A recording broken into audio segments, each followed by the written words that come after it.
एक बेंच पड़ी थी और बैठकर वहां समुद्र की तरंगे देख रहे थे और नाम जप कर रहे थे। एकांत था, कुछ थोड़ा सा अंधेरा भी हो रहा था। बेंच पर बैठे नाम चिंतन करते हुए समुद्र की तरफ देख रहे थे तो अचानक देखा कि बेंच के समीप एक पारसी सज्जन खड़े हुए हैं। सफेद पोशाक, सफेद पाग बांधे हुए ऐसे खड़े हैं।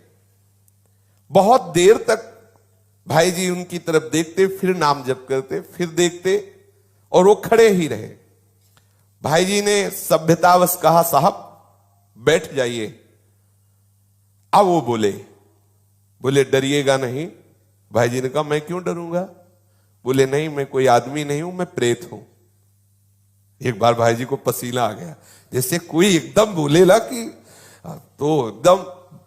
उसने पहले कहा कि आप डरिएगा नहीं, मैं प्रेत हूं। सुनते ही भाई जी के पसीना आ गया। मतलब एकदम अचानक किसी को भी ऐसा हो जाएगा।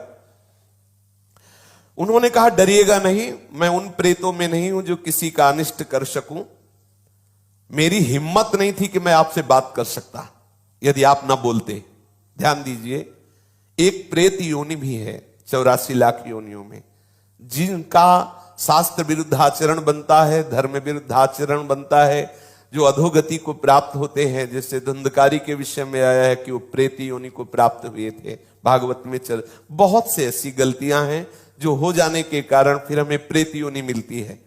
बड़ी भयानक कष्टप्रद स्थिति होती है। उसमें बड़े अच्छे भी प्रेत होते हैं, बहुत बुरे भी, बहुत ही भयंकर कोटि के भी होते हैं। और ये स्वयं सृष्टि में कुछ खा पी नहीं सकते। नदियां बह रही लेकिन प्यासे तड़पेंगे, एक बूंद पानी नहीं पी सकते। ये जब पिएंगे जब कभी तुम्हारे ऊपर सवार हो जाएंगे, तभी आहार विहार कर सकते, अन्यथा नहीं। ऐसे तड़पते रहते, चिल्लाते रहते हैं।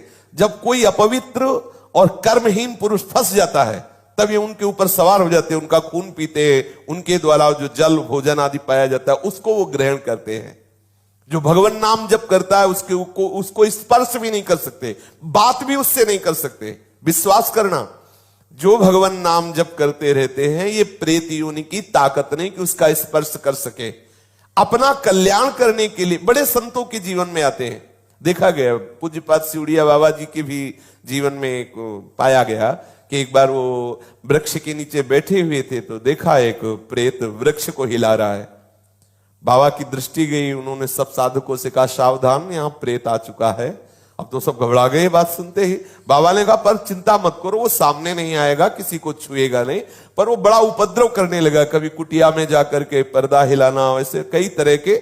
बाबा ने कहा, चलो फिर यहां से आसन हटा देते हैं, ये करेगा तो कुछ नहीं पर उपद्रव करता रहेगा। और तो ऐसा कई संतों के जीवन में ऐसी घटनाएं आती हैं, पर वो आपको डिस्टर्ब करने की चेष्टा करेंगे, आपको छू नहीं सकते। तो भाई जी से कहा कि मेरी हिम्मत नहीं थी कि मैं आपसे बोल सकूं, आप बोले तब मेरी हिम्मत हुई, मैं आपसे बात किया। मैं आपसे सहायता मांगने आया हूं, मेरा उद्धार कर दो। भाई जी थोड़ा हिम्मत किए, जब वो बोला आपसे सहायता करने आया, आपका मैं अनिष्ट नहीं करूंगा। मुझ में ऐसी ताकत नहीं है कि मैं यहां किसी से भी बोल सकूं। जब तक कोई मुझे बुलाएगा नहीं तब तक मैं बोलूंगा नहीं। देखो ये सूक्ष्मता की बात, जिससे कोई खड़ा है, ए कौन हो, सुनो हमसे बात करो, अब वो बात करेगा। अगर आप ऐसा ना बोले तो इसीलिए बोलने की जरूरत क्या है। जैसे आप गंगा किनारे भ्रमण कर रहे हैं या कहीं कोई ऐसा दृश्य दिखाई देता, नेत्र नीचे कीजिए, चले जाइए।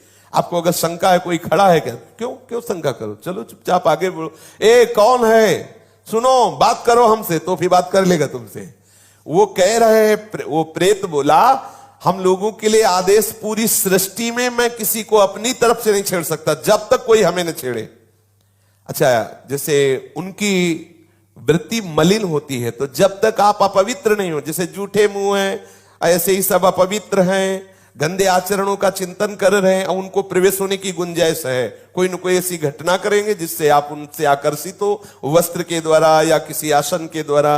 मान लो उनका ऐसा अपवित्र आसन है, अपवित्र वस्त्र है, जिससे किसी भी तरह उनका संयोग होने का है चांस, वो आप में प्रवेश कर जाएंगे। यदि आप नाम जापक हैं, पवित्र रहते हैं, तो कहीं भी भ्रमण करके देखा है, गंगा जी की परिक्रमा जब की तो कहीं भी कोई भी ऐसी घातक क्रिया नहीं। और जबकि जगह जगह स्मशान मिलते हैं, दोपहर में भी रात्रि में भी रुके, कभी ऐसा नहीं, कभी भगवान नाम जापक ऐसा डरे ना, पर अपनी तरफ से किसी से बोलने के लिए नहीं। कोई वस्तु पड़ी हो, कोई पद, ये सब नहीं छूना चाहिए। तुम्हें लगता है कि ये वस्त्र है, ये अटैची है, ये किसी की पर्स है, पता नहीं किस लक्षणों से युक्त है, तुम्हारी हानि कर दे, ऐसा कोई पड़ी हुई वस्तु न छुए, किसी से बोले ना, अपनी तरफ से किसी से वार्ता न करे। ये अगर ऐसे सावधान रहे तो है, प्रकृति में है 84 लाख योनियों में एक योनि, पर कभी ऐसे सहसा किसी को वो आक्रमण करके नष्ट नहीं करते, कोई घबराए नहीं, ऐसा तुमसे बढ़कर वो नहीं है, सबसे बड़े प्रेत तुम हो। यदि आप अपने में रहो तो